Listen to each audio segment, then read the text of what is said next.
Julius Caesar punya Brutus. Anda punya. Kita bongkar kenapa pengkhianatan dalam politik selalu jadi cerita klasik yang relevan.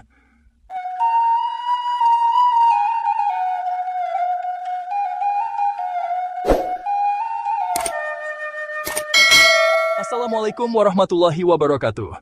Salam sejahtera bagi kita semua. Selamat datang, para pemirsa yang budiman. Dalam kesempatan kali ini kita akan bersama-sama merenungkan sebuah topik yang mendalam dan relevan dalam kehidupan berbangsa dan bernegara. Pengkhianatan seorang kawan, refleksi politik dan persahabatan. Politik dan persahabatan, dua sisi mata uang yang seringkali berbenturan. Ambisi kekuasaan dapat merusak ikatan persaudaraan, dan kepentingan pribadi dapat mengalahkan nilai-nilai luhur. Pengkhianatan seorang kawan, refleksi politik dan persahabatan. Video ini mengajak kita merenungkan pengkhianatan dalam ranah politik, sebuah fenomena yang seringkali mengguncang fondasi persahabatan dan loyalitas. Ambisi kekuasaan, sebagai motor penggerak utama dalam dunia politik, kerap kali membutakan individu terhadap nilai-nilai moral dan etika. Di tengah pusaran manuver dan intrik yang dilancarkan oleh para elit, bagaimana kita dapat menjaga kewarasan hati dan mempertahankan integritas diri? Terinspirasi dari kisah klasik pengkhianatan Julius Caesar oleh Brutus, sebuah narasi abadi tentang kepercayaan yang dikhianati dan ambisi yang tak terkendali, kita diajak untuk memahami realitas pahit dalam politik. Yang abadi hanyalah kepentingan, sebuah adagium yang seringkali mereduksi persahabatan menjadi sekadar alat untuk mencapai tujuan. Mengapa pengkhianatan politik tetap relevan di era modern? Mungkin bagi sebagian orang, kisah pengkhianatan dalam politik terkesan sebagai drama kuno yang tidak relevan. Namun, jika kita menelisik lebih dalam, kita akan menemukan benang merah yang menghubungkan masa lalu dengan masa kini.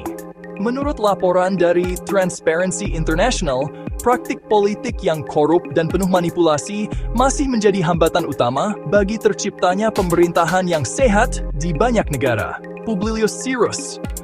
Hati-hatilah, jangan mempercayai seorang teman, kecuali engkau telah mengujinya. Dalam dunia yang dipenuhi dengan intrik, permainan kekuasaan, dan potensi pengkhianatan, bagaimana kita dapat menjaga kewarasan hati dan mempertahankan integritas diri? 1. Politik sebagai sarana, bukan tujuan akhir. Pahami bahwa politik hanyalah sebuah sarana untuk mencapai tujuan yang lebih besar, yaitu melayani masyarakat. 2. Kritis dan waspada. Tetaplah kritis dan waspada terhadap narasi yang disajikan oleh para politisi dan media.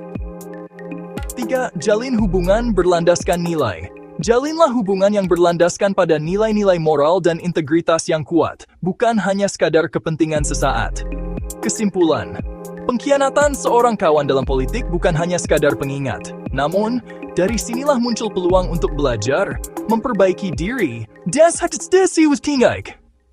Demikianlah refleksi kita tentang pengkhianatan seorang kawan, refleksi politik dan persahabatan. Semoga perenungan ini dapat membuka wawasan kita tentang pentingnya menjaga integritas, memegang teguh nilai-nilai persahabatan, dan mengutamakan kepentingan bangsa di atas segala-galanya. Ingatlah, politik adalah sarana untuk mencapai kesejahteraan bersama, bukan arena perebutan kekuasaan yang menghalalkan segala cara. Mari kita terus belajar, berdiskusi, dan berkontribusi positif untuk kemajuan bangsa. Terima kasih atas perhatian Anda, dan sampai jumpa di video berikutnya. Wassalamualaikum warahmatullahi wabarakatuh.